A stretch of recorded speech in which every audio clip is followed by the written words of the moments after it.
మీనరాశి వాళ్లకు ఈ వారం అనుకూలంగా ఉంటుంది. సాంకేతిక రంగంలో పనిచేసేటటువంటి వారు, అలాగే ప్రైవేట్ రంగంలో పనిచేసేటటువంటి వాళ్లకు ఈ వారం మంచి మంచి అవకాశాలు వస్తుంటాయి. పేరు ప్రఖ్యాతులు కూడా లభిస్తుంటాయి. అలాగే తమ యొక్క సంస్థల నుండి దూర ప్రాంతాలకు ప్రయాణాలు చేయవలసిన అవసరాలు కూడా ఏర్పడుతూ ఉంటాయి.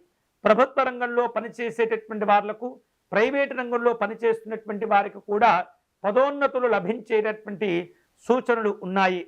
గత కొద్ది కాలంగా మీ యొక్క కార్యాలయాల్లో మీరు ఎదుర్కొంటూ ఉన్నటువంటి సమస్యలు బయటకు చెప్పనప్పటికీ కూడా వాటి వలన కొంత ఇబ్బంది పడుతూ ఉంటారు. ఆ ఇబ్బందులు కూడా నెమ్మదిగా తొలగిపోయేటటువంటి సూచనలు కనిపిస్తున్నాయి.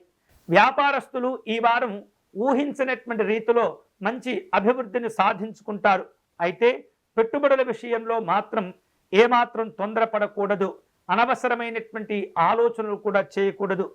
ఎవరిని కూడా నమ్మి మీరు ఇతరులకు ధనాన్ని ఇవ్వటం లేదా ఇతరుల చేత మీరు అప్పులు ఇప్పించేటటువంటి ప్రయత్నం అస్సలు చేయకూడదు. హామీలు ఇవ్వకూడదు. ఎటువంటి పరిస్థితుల్లో మీరు ఎటువంటి పత్రాల మీద మీరు జామీనులు ఇవ్వటం కానీ, సంతకాలు పెట్టడం కానీ, అటువంటి పనులు ఎటువంటి పరిస్థితుల్లో ఈ వారం చేయకూడదు.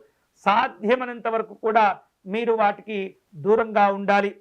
విశేషమైనటువంటి ఆలోచనలు ఉపయోగించుకునే ప్రయత్నం చేయండి. పెద్దవారిని కలుసుకుంటూ ఉంటారు. కుటుంబ పరంగా సౌకర్యవంతమైనటువంటి కార్యక్రమాల్లో పాల్గొంటుంటారు.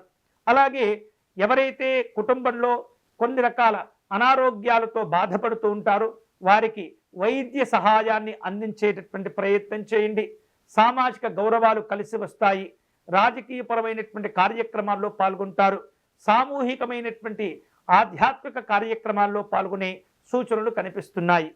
ఈ వారం విశేషమైనటువంటి శుభ ఫలితాలను పొందేందుకై మీనరాశి వారు వెంకటేశ్వర స్వామి వారిని ఆరాధించడం, వెంకటేశ్వర స్వామి వారికి నమస్కారం చేసుకోవటం మంచిది.